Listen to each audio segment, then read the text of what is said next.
Um bom dia na paz de nosso Senhor e Salvador Jesus Cristo.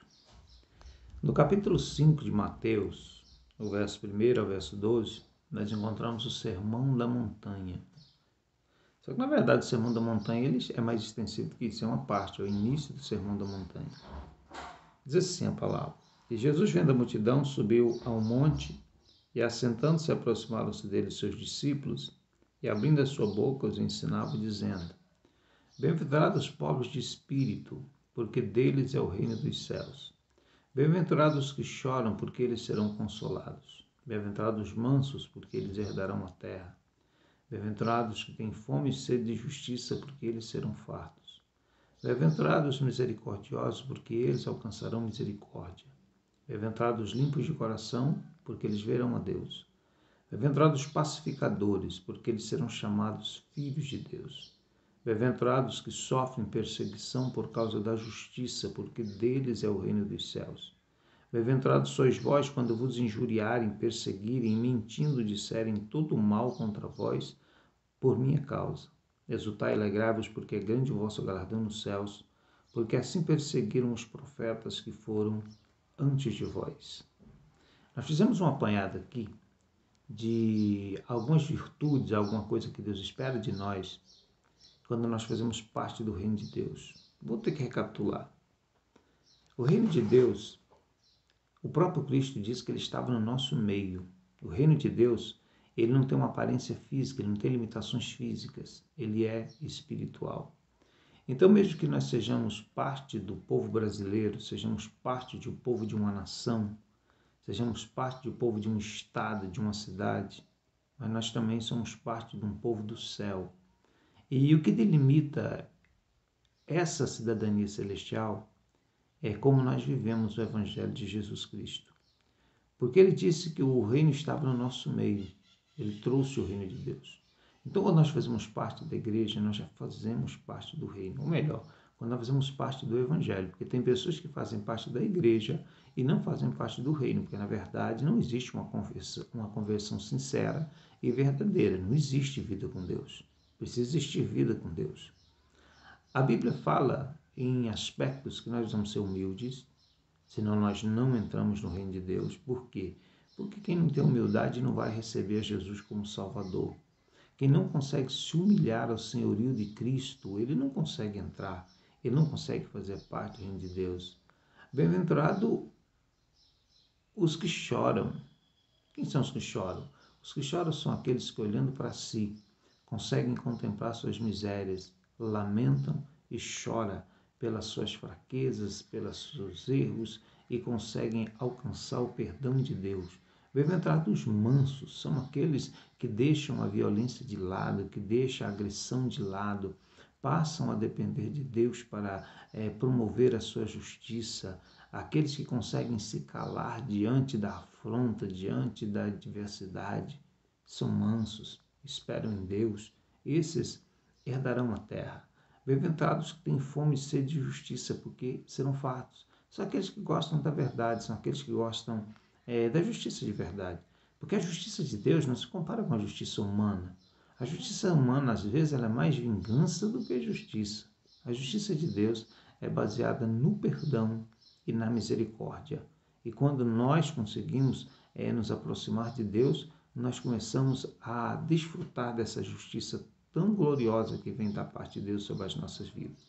Bem-aventurados os misericordiosos, aqueles que conseguem sentir a dor dos outros, conseguem se colocar no lugar dos outros, aqueles que conseguem ter misericórdia das pessoas quando todos as desprezam, eles são alvo da misericórdia. E Deus diz que os misericordiosos alcançarão misericórdia também, porque ninguém é salvo porque merece, ninguém tem nada de Deus porque é bom. Bem-aventurado os limpos de coração, porque eles verão a Deus. Só esses podem ver Deus, só esses podem ter intimidade com Deus. Aqueles que são limpos de coração. Aqueles que já despojaram de si a maldade, a inveja, a arrogância, já despojaram de si todo sentimento de ódio, de vingança, de adultério, prostituição. As pessoas que se limparam, porque todo o mal que é promovido no homem vem do seu interior. Jesus falava isso. Bem-aventurados os pacificadores. São aqueles que promovem a paz. São aqueles que constroem pontes para unir pessoas e não aqueles que constroem cercas para separá-las. Olha bem, os pacificadores serão chamados filhos de Deus, porque Deus é pacificador. Bem-aventurados que sofrem perseguição por causa da justiça, porque deles é o reino dos céus. Olha bem, achamos aqui mais uma expressão. Bem-aventurado, felizes, farão parte do reino de Deus. Aqueles que sofrem perseguição por causa da justiça. Aqueles que sofrem perseguição por causa da verdade. Quantos que já abriram mão da verdade do Evangelho para ter uma vida mais confortável? Quantos que já abriram mão da verdade do Evangelho para terem uma vida mais confortável? Por quê? Porque quando nós pregamos a justiça de Deus, quando nós falamos daquilo que é real, daquilo que é verdadeiro, daquilo que é justo, às vezes nós somos perseguidos por causa disso. Muitas das vezes somos chamados de legalistas. Não pregamos a lei, não ensinamos a lei. A lei moral nunca foi extinta. A lei moral, ela é ensinada não é só pelas escrituras, ela é ensinada pelos pais, pelas famílias. E essa lei nunca vai ser abolida. Mas nós não pregamos lei. Nós pregamos justiça de Deus. Nós anunciamos a verdade do Evangelho.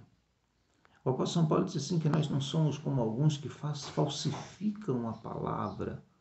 Como falsificar a palavra? Dá um sentido diverso, dá um sentido diferente à palavra que está escrita, a forma de compreender os textos sagrados da Bíblia. Mas a Bíblia diz que quando nós queremos viver piamente por Cristo, Paulo disse isso a Timóteo, vocês sofrerão perseguição. Se vocês quiserem pregar a verdade, pode ter certeza que você vai achar uma multidão de pessoas para te criticar, para falar mal de você. E precisamos entender o seguinte, o próprio apóstolo escrevendo aos Coríntios, ele diz assim, onde está o sábio, onde está o inteligente, onde está o inquiridor deste século?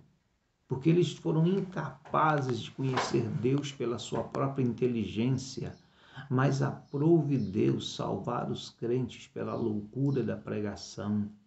Olha bem, a pregação da verdade, a pregação do Evangelho de Cristo, a pregação do Evangelho de nosso Senhor e Salvador Jesus Cristo é a verdade. Ainda que alguns digam que isso é uma fábula, que isso é um conto, é uma história, eu quero te falar que a maior verdade que existe nesse mundo é a pregação do Evangelho, é o Evangelho de Jesus Cristo. E às vezes seremos perseguidos, seremos afrontados por causa da nossa fé, por causa do que acreditamos, de como acreditamos. Como foram zombadas as igrejas, como fomos zombados por pessoas, cantores, até segmentos religiosos, irmãos que deveriam realmente respeitar a conduta de fé de outro segmento. Abusaram, porque atendemos a um decreto de fechar as portas da igreja. Ninguém estava com medo da doença, ninguém estava achando que Deus não é capaz de curar a Covid-19 como qualquer outra doença que ele cura. Não.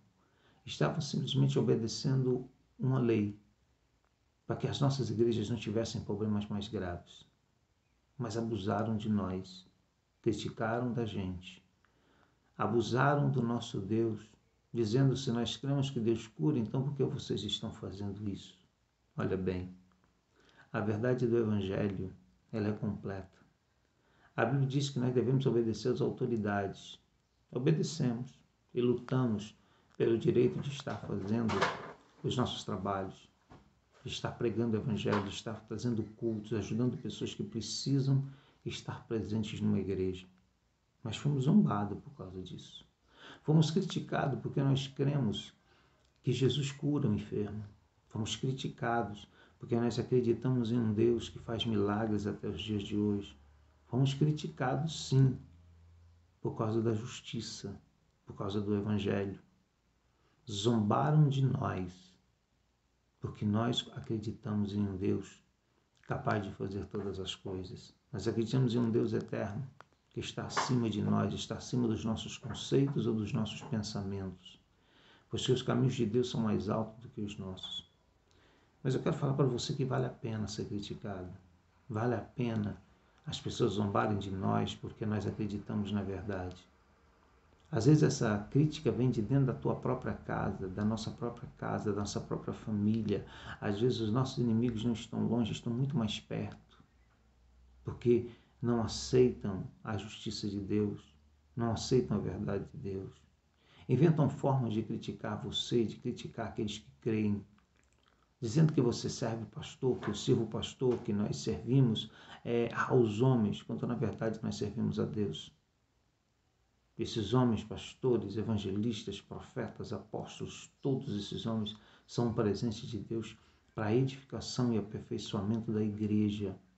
A grande preocupação de Deus é o corpo da igreja. A grande preocupação de Deus é que Ele estabeleceu uma igreja nessa terra. E se essa terra tem tido um pouco de sossego e descanso, é por causa de nós. Se Deus tem poupado esse planeta da destruição, é porque nós estamos aqui. Porque o dia que Jesus tirar a igreja da terra, Ele vai entregar isso aqui na mão do anticristo, que vai ser coordenado às suas ações pelo próprio Satanás. E vai cair sobre essa terra um desespero e um sofrimento como nunca houve antes. Se estamos pensando que a Covid-19 é um grave problema no mundo, imagine quando os 4 cavaleiros do Apocalipse forem soltos sobre essa terra. Nós sabemos disso. Haverá peste, fome, guerra. Pessoas serão mortas naquele período. O que está acontecendo hoje nem chega perto do que espera acontecer nesse mundo. Mas sabe o dia que isso vai acontecer? O dia que Deus tirar a igreja da terra. Porque se Deus tem preservado esse mundo, é porque o povo dele está aqui. É porque nós ainda estamos aqui, Deus tem cuidado de nós. E quando Ele cuida de nós, isso tem sobrado para as outras pessoas. Tem sobrado o cuidado de Deus aos ímpios dessa terra, mesmo aqueles que não creem. E eu quero te falar, te agarra a justiça. Lá em cima façam os que têm fome e sede de justiça. Serão fartos. Onde? Dentro do reino. Qual é o reino? O reino é a vida cristã. Então aqui dentro do reino, dentro da vida cristã, nós temos e contamos com a justiça de Deus. Mas você pode ser perseguido por causa justamente dessa justiça, do evangelho que você crê. O evangelho é poder de Deus para a salvação de todo aquele que crê. O evangelho é justiça de Deus. É justiça de Deus. Mas alguém pode te perseguir justamente porque você é crente. É uma palavra vulgar, mas é uma palavra interessante. Porque você crê no quê? No evangelho de Jesus. Porque você consegue viver o evangelho. Vão te criticar. A tua família vão falar mal de você. A tua família vai te perseguir. Talvez você possa ser demitido do teu emprego porque você crê em Jesus. Talvez você pode ser desprezado no meio dos teus, da tua casa, porque você crê na justiça de Deus, você recebeu Jesus como Salvador e está vivendo de forma digna. Vão criticar você porque o teu passado é negro, era negro, mas agora o teu presente é luz. Não consegue entender a justiça de Deus. A justiça de Deus é baseada no perdão e na sua infinita misericórdia. E esse perdão, essa misericórdia nos alcançou. E vão tentar nos perseguir, vão tentar falar mal de nós, vão tentar fazer coisas que nos prejudiquem. Fica firme, meu irmão, porque a Bíblia diz: bem-aventurados são os que sofrem perseguição por causa da justiça, porque deles é o reino dos céus. Se nós estamos no reino, podemos saber que nós não vamos agradar todas as pessoas do mundo, que não vão nos amar porque somos crentes, não. Vamos criticar, mas fique de pé. Não importa com as críticas, não importa com o que falam, não importa com o que digam. O importante é que você permaneça na justiça de Deus. Que Deus te abençoe em nome de Jesus.